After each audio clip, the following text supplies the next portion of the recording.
Hello everyone, I am Digmbot and welcome back to Microsoft Flight Sim and Favorite Places to Fly.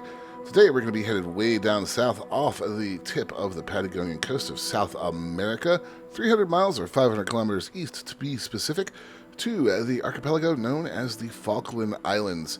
There is a lot of history here, most of it to do with colonialism because the past was the worst, but this should also be a very interesting flight visually as these islands are, well, they're kind of distinct. Let's go ahead and get flying. Alright, here we are rolling, and as you can see, it is nothing but rolling hills around us as we lift off here.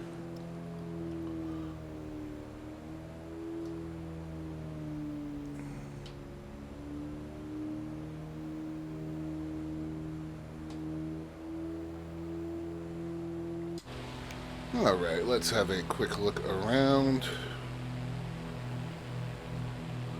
So as you can see, pretty barren, not a lot of trees, and that has been true for pretty much the island's existence.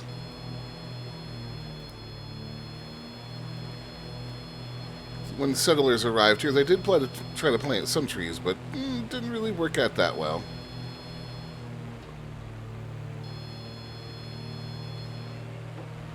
Get the gear up. You guys will have to forgive me a little bit. I am working with a new set of sticks, so I am not familiar with all my controls again yet, which is somewhat of a problem. However, we'll get there. So let's go ahead and talk about the Falkland Islands, because what we are seeing here is one of the islands. There are two main islands, East and West Falkland, very creatively named, and about 776 smaller islands, so quite a lot. Now, nobody is believed to have inhabited the islands prior to European discovery in the 17th century. After that, at times, the islands have been French, British, Spanish, and Argentine settlements. In fact, Argentina maintains its claim to the islands to this day. However, Britain reasserted its rule in 1833. Now, all that came to a head in April 1982. That was when Argentine military forces invaded the islands. You may know what followed. It was called the Falklands War, and British administration was restored 2 months later. To this day, the settlers, inhabitants, are mainly of British descent. There's not really a whole lot of cities in these islands. The capital is Stanley. Official language is English. The population as of the 2021 census, which is the best official one I could find, is about 3,600 people. Not exactly a densely populated place.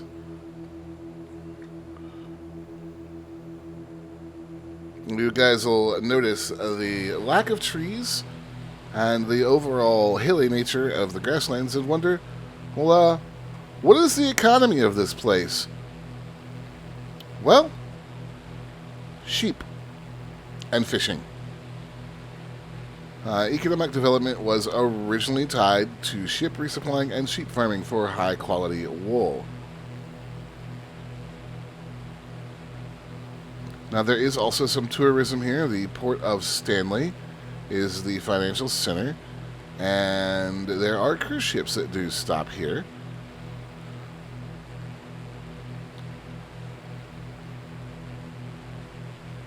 Now, prior to the Falklands War, the island was very underdeveloped. After that, the British government in London stepped up a little bit and started actually putting some resources into the island, establishing a exclusive economic zone for fishing and selling fishing licenses to anybody wishing to fish within the zone. Also, the oil field exploration and tourism industries boomed after the Falklands War, and it's had a huge impact on the island. All large settlements now connected by road, and there's now a ferry linking the East and West Islands. What kind of animals are living on this island, you might ask? Well, there's a lot of sheep. There's a lot of sheep. You will also find a lot of lichen and fungi, 400 species to be exact. There was a native terrestrial mammal. It was called the wara. It was kind of a wolf canid, and it was hunted to extinction by the European settlers because colonization is the worst. Now, given that this is a very similar climate to Patagonia, you will find things here. Like reindeer herds that have been introduced, Patagonian foxes, brown rats, cats. They have been pretty harmful. Also, the sheep, the ever-present sheep. And 5 different penguin species, and the South American fur seal, and the southern elephant seal.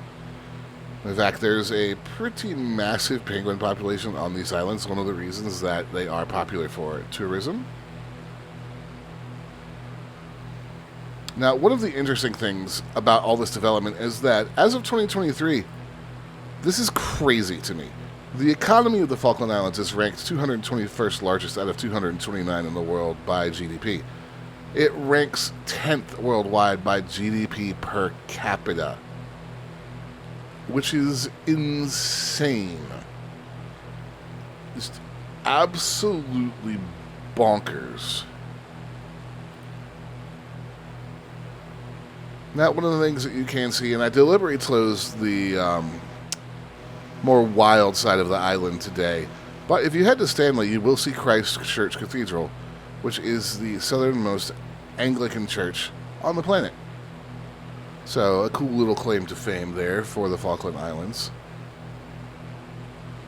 Like I said, to this day, Argentina has not given up on their claim to the islands. The Brits really show no sign of acknowledging it, though, so it looks like the Falkland Islands will remain a British overseas territory for quite some time. If you want to go here, just be aware that you are going to be sitting in a cold, windy maritime climate here. So a lot of variable weather throughout the day. Rainfall over half the year, averaging 24 inches in Stanley.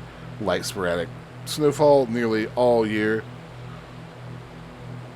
And temperatures varying from 48 degrees Fahrenheit to 30 degrees Fahrenheit, January and February and July. So not a lot of temperature variation, but it's also not exactly warm here. For those of us that don't use Fahrenheit, that's 9°C to -1°C. In fact, we actually have good weather today. Normally you're looking at cloudy skies, so I'll take it.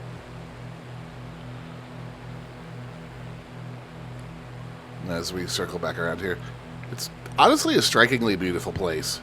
And as you'll note, we are just over the eastern island right now. We really haven't touched the western island or gone to any of the smaller ones. It's not a huge territory.